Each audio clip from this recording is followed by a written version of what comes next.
BPL card ಬಳಕೆದಾರರಿಗೆ ಅಥವಾ ಹೊಸದಾಗಿ ಬಿಪಿಎಲ್ ಕಾರ್ಡ್ ಪಡೆಯಲು ನಿರ್ಧರಿಸುವವರಿಗೆ ರಾಜ್ಯ ಸರ್ಕಾರ ಗುಡ್ ನ್ಯೂಸ್ ಕೊಟ್ಟಿದೆ. ಈ ಸಂಬಂಧ ಗ್ಯಾರಂಟಿ ಯೋಜನೆಗಳ ಪ್ರಗತಿ ಪರಿಶೀಲನಾ ಸಭೆಯ ಬಳಿಕ ಆಹಾರ ಸಚಿವ ಕೆಎಚ್ ಮುನಿಯಪ್ಪ ಮಹತ್ವದ ಘೋಷಣೆ ಮಾಡಿದ್ದಾರೆ.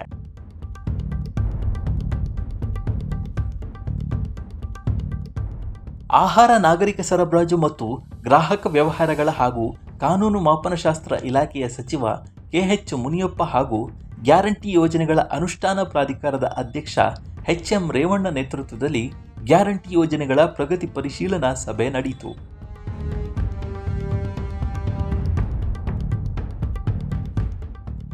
ಈ ವೇಳೆ ಮಾತನಾಡಿದ ಆಹಾರ ಸಚಿವ ಮುನಿಯಪ್ಪ, ಬಿಪಿಎಲ್ ಕಾರ್ಡ್ ಪಡೆಯಲು ರಾಜ್ಯ ಸರ್ಕಾರ ನಿಗದಿಪಡಿಸಿದ್ದ 1,20,000 ವಾರ್ಷಿಕ ಆದಾಯದ ಮಿತಿಯನ್ನ ಆಡಳಿತ ಸುಧಾರಣೆ ಆಯೋಗದ ಶಿಫಾರಸಿನಂತೆ 3 ಲಕ್ಷಕ್ಕೆ ಹೆಚ್ಚಿಸಲು ಕ್ರಮ ಕೈಗೊಳ್ಳಲಾಗಿದೆ ಅಂತ ತಿಳಿಸಿದರು.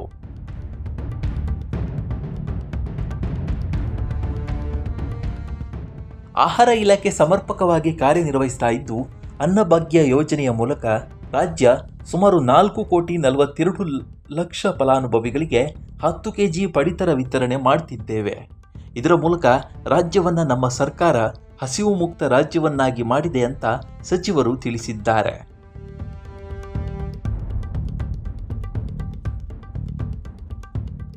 ನಮ್ಮ ರಾಜ್ಯ ಸರ್ಕಾರದ 5 ಗ್ಯಾರಂಟಿ ಯೋಜನೆಗಳಲ್ಲಿ ಅನ್ನಭಾಗ್ಯ ಯೋಜನೆಯು ಪ್ರಮುಖವಾಗಿದ್ದು, ಯಾರು ಹಸಿವಿನಿಂದ ಮಲಗಬಾರದು ಎಂಬ ಉದ್ದೇಶದಿಂದ ಅಂದಿನ ನಮ್ಮ ಯುಪಿಎ ಸರ್ಕಾರ ಆಹಾರ ಭದ್ರತಾ ಕಾಯ್ದೆಯನ್ನು ಜಾರಿಗೊಳಿಸುವ ಮೂಲಕ ಈ ಮಹತ್ವದ ಯೋಜನೆ ಅನುಷ್ಠಾನವಾಗಿದೆ.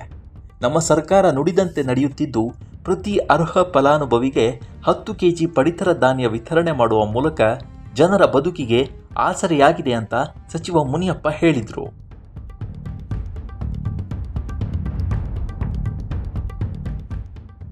ಪಡಿತರ ವಿತರಣೆಯಲ್ಲಿ ಕಾಳಸಂತೆಯನ್ನು ತಡೆಯಲು ಕ್ರಮ ವಹಿಸಿದ್ದು, ಗೋದಾಮುಗಳಿಗೆ ಸಿಸಿ ಕ್ಯಾಮೆರಾ ಹಾಗೂ ಪಡಿತರ ವಾಹನಗಳಿಗೆ ಜಿಪಿಎಸ್ ಅಳವಡಿಸಿ ನಿಗಾ ವಹಿಸಲು ಕಮಾಂಡ್ ಕಂಟ್ರೋಲ್ ರೂಮ್ ಅನ್ನು ಕೇಂದ್ರ ಕಚೇರಿ ನಿರ್ಮಿಸಲಾಗ್ತಾ ಇದೆ ಅಂತ ಸಚಿವರು ತಿಳಿಸಿದರು.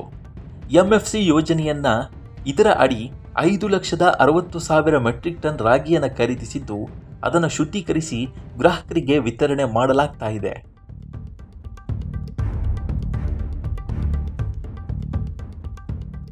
ಕೇಂದ್ರ ಸರ್ಕಾರದ ಮಾನದಂಡಗಳ ಅನ್ವಯ ಪಡಿತರ ಕಾರ್ಡ್ಗಳ ಪರಿಶೀಲನೆ ನಡೀತಾ ಇದ್ದು, ಯಾವೊಂದು ಕಾರ್ಡ್ಗಳನ್ನು ರದ್ದುಪಡಿಸುವುದಿಲ್ಲ.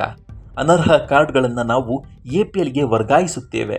ಕಾಳಸಂತೆಗೆ ಮಾರಾಟವಾಗುವ ಪಡಿತರ ಅಕ್ರಮ ತಡೆಯಲು ಸುಮಾರು 1,497 ಎಫ್ಐಆರ್ಗಳನ್ನು ದಾಖಲಿಸಿದ್ದು, 50 ಕೋಟಿ ರೂಪಾಯಿ ಪಡಿತರ ವಶಪಡಿಸಿಕೊಂಡಿದ್ದೇವೆ ಅಂತ ಸಚಿವ ಮುನಿಯಪ್ಪ ತಿಳಿಸಿದ್ದಾರೆ.